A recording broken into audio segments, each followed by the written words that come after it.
When you think about a modern battlefield, you probably picture jets and warships, right? Well, what if I told you the most important front line today is completely invisible? It runs through the code, the data centers, and the cloud platforms that power our world. So let's dive into this hidden war and figure out what it really means for a country to be in control of its own destiny in the digital age. Picture it. It's just after 6 in the morning at one of the busiest airports on the planet. And suddenly, everything stops. The departure boards just freeze, the check-in kiosks go dark, the entire complex dance of modern air travel just grinds to a halt. For thousands of people, it was a nightmare of delays. But for a few people behind the scenes, it was something else entirely. Now, the official story was a simple system failure, a glitch in the matrix. But what if it wasn't an accident? What if that shutdown was deliberate? A carefully aimed message sent through the global network, a digital warning shot fired across the bow. That one question changes everything. And that incident perfectly exposes this idea of a hidden front line. This isn't a battlefield in some far-off place. No, the front line is now the very civilian infrastructure we all depend on every single day. If you really break it down, you see how clever this was. The goal wasn't to destroy anything permanently. It was symbolic. It was designed to shake confidence, to make people doubt the systems they rely on. It proved that the new battle space isn't just military targets. It's airports, power grids, even our hospitals. And here's the kicker. It reveals that the digital guts of Heathrow aren't fully UK-owned or controlled, and that's a massive vulnerability. Right, so an incident like that forces us to step back and ask a much bigger question about what power even means anymore. Because the very definition of national sovereignty, a country's ability to chart its own course, has been turned on its head. I mean, the shift is just profound. In the 20th century, you could see a nation's power. It was tangible. It was warships on the ocean, jets in the sky, missile silos in the ground. A country could literally build and command its own strength. Today, power is invisible. It lives in the cloud, in algorithms, in millions of lines of code. The most critical infrastructure it's dematerialized. And this brings us to the key idea for our entire discussion: digital sovereignty. So, what is it? Put simply, it's a nation's power to control its own digital backbone, its data, its networks, its critical systems, without some foreign power calling the shots. This is the new gold standard for what it means to be independent. But, and this is a huge but, here is where it gets really complicated. For a country like the UK, achieving this digital sovereignty means relying heavily on its closest ally, the United States. And that creates a massive paradox. You get access to incredible technology, but you also risk becoming dangerously dependent. And we're not talking about small-time players here. These partners are the absolute titans of the tech world. You've got the hyperscalers, companies like Amazon Web Services and Microsoft that provide the fundamental cloud infrastructure. You have data analytics powerhouses like Palantir, and cutting-edge firms like Enduril building autonomous systems. And this isn't some informal thing. It's all cemented in official deals, like the UK-US Tech Prosperity Agreement.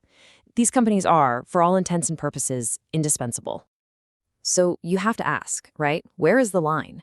At what point does an indispensable partnership become an irreversible and maybe even dangerous dependency? When does that reliance turn from a strength into a strategic weak point? Let's break down the risks, because there are at least 3 big ones hiding in plain sight. First up, there's jurisdictional risk.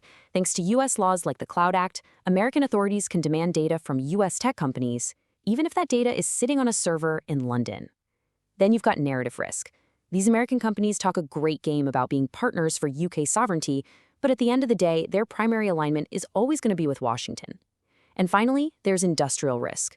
Relying so heavily on these foreign giants can actually starve the UK's own amazing tech firms of oxygen, making it impossible for them to scale up. So while the UK is trying to navigate this tricky relationship with its allies, you can be sure that its adversaries are watching, and they're taking notes.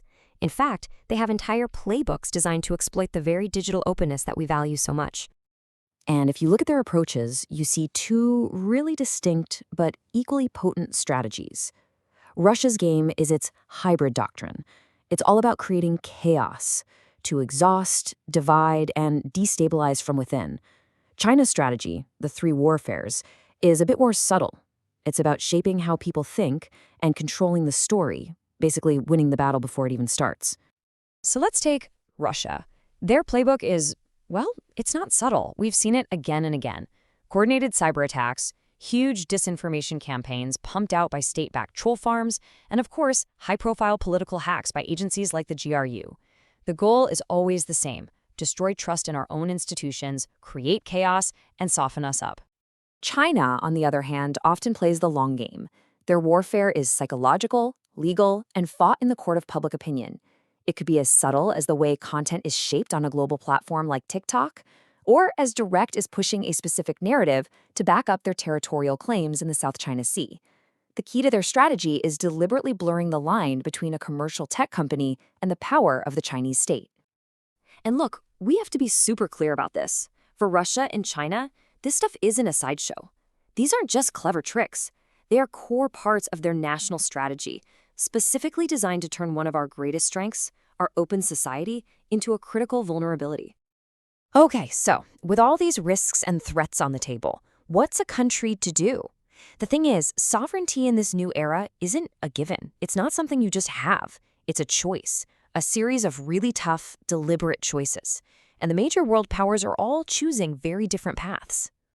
You can really break down the global approaches into three main models. First, you have the USA, which has sovereignty by default. Why? Because it owns and operates the world's dominant tech platforms. It's just a fact. Then there's China, which has sovereignty by design. The state has total control, and there's no daylight between their tech companies and their military. And finally, you have the EU, which is trying for sovereignty by regulation, using its massive market power to write the rules of the game. So where does that leave the UK? Well, it's stuck in a really unique and frankly precarious position. It's caught somewhere between all of these models. It's an open society, it's deeply allied with the US, but that has made it deeply dependent. And that right there is the heart of the UK's strategic dilemma. It gets to use the best tech in the world, but it doesn't have the final say over it.